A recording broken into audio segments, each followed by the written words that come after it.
1917 आया। 1917 में एक आंदोलन उस समय चल रहा था। Lokmanya Tilak, madam Annie Besant थी विदेशी, लेकिन भारत की भक्त थी।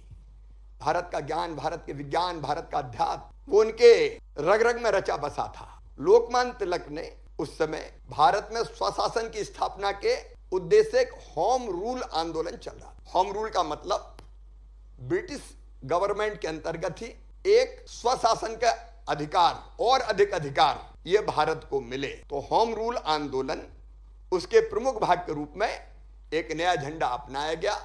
आप देखेंगे इसमें आपको 5 लाल और 4 हरी आड़ी धारियां दिखेंगी।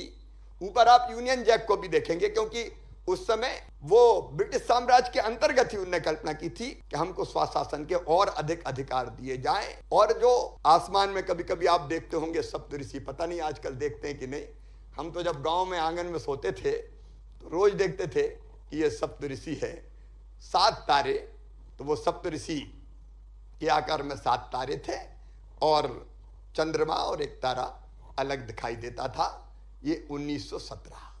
लेकिन इसके बाद एक अलग युग आया और उस युग में महात्मा गांधी लोगों की श्रद्धा का केंद्र बनी, लगभग पूरे भारत का दिल जीत लिया और आजादी की लड़ाई के मार्गदर्शक बन गए।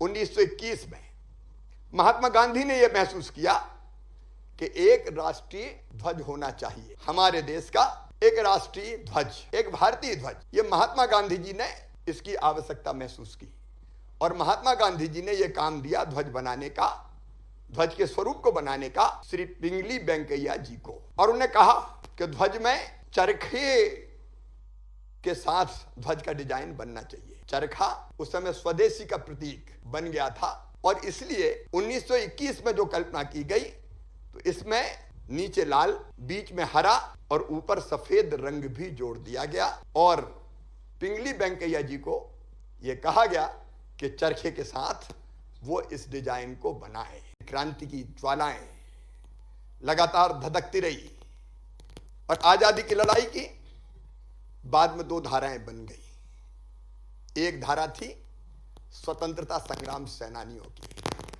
पंडित मदन मोहन मालवीय, लोकमान्य तिलक, विपिन चंद्र पाल, लाला लाजपत राय और बाद में आए दक्षिण अफ्रीका में अन्याय और शोषण के खिलाफ लड़के, रंग भेद की नीति के खिलाफ संघर्ष चला के और विजयी होके महात्मा गांधी। एक धारा थी कि हम अहिंसक आंदोलन करेंगे। लोकमान्य तिलक ने उस समय कह दिया था, स्वराज मेरा जन्म सिद्ध अधिकार है और मैं उसे लेके रहूंगा।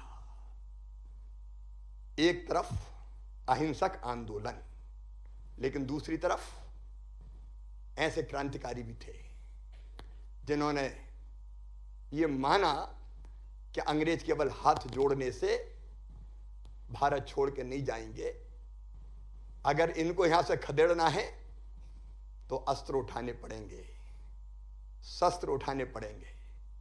एक नहीं अनेकों क्रांतिकारी हुए। एक तरफ महात्मा गांधी ने सत्य और अहिंसा, एक अलग अस्त्र दिया लड़ाई का, अलग अस्त्र, एक सविनय अवज्ञा आंदोलन, सत्याग्रह, नए नए अस्त्र जो दुनिया ने लड़ाई में कभी नहीं देखे थे। तो दूसरी तरफ क्रांतिकारियों की एक श्रृंखला हुई। आपने सबका नाम पढ़ा और सुना है, गर्व होता है। हमारे कई क्रांतिकारी, शहीद ऊधम सिंह का नाम सुना होगा। जलियांवाला बाग में जब अंग्रेजों ने, जनरल ओडायर ने कत्लेआम किया, लाशों से पट गया था जलियांवाला बाग, तब छोटा सा बालक था ऊधम सिंह, खून से सनी उस माटी को उठा के उसने संकल्प लिया था कि जनरल डायर में इसका बदला लूंगा।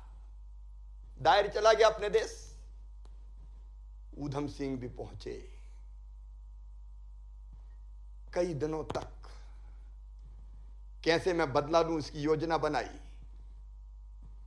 और बाद में एक दिन जनरल ओडायर को गोलियों से भून के बदला ले लिया। शहीद ऊधम सिंह ने खुद फांसी के फंदे पे चढ़ गए। आजादी की लड़ाई चलती गई, समय आगे बढ़ता रहा। उसके बाद 1929 में आप देखेंगे कि लाहौर का एक अधिवेशन हुआ कांग्रेस का, जिसमें पूर्ण स्वराज चाहिए, उससे कम कुछ नहीं चाहिए, इसका उद्देश्य रखा गया। और कराची में 1931 में फिर अधिवेशन हुआ, तो कराची के उस अधिवेशन में इस ध्वज को भारत के राष्ट्रीय ध्वज के रूप में अपनाया गया। आप देखेंगे ऊपर लाल रंग, बीच में श्वेत मतलब सफेद रंग और नीचे हरा रंग, और तीनों रंग के अपने अपने महत्व और प्रतीक थे। लाल रंग बलिदान का प्रतीक था, सफेद श्वेत रंग पवित्रता का प्रतीक, और हरा रंग आशा का प्रतीक बन गया। और देश की प्रगति का प्रतीक चरखा इसके बीच में, इसके केंद्र में जोड़ा गया।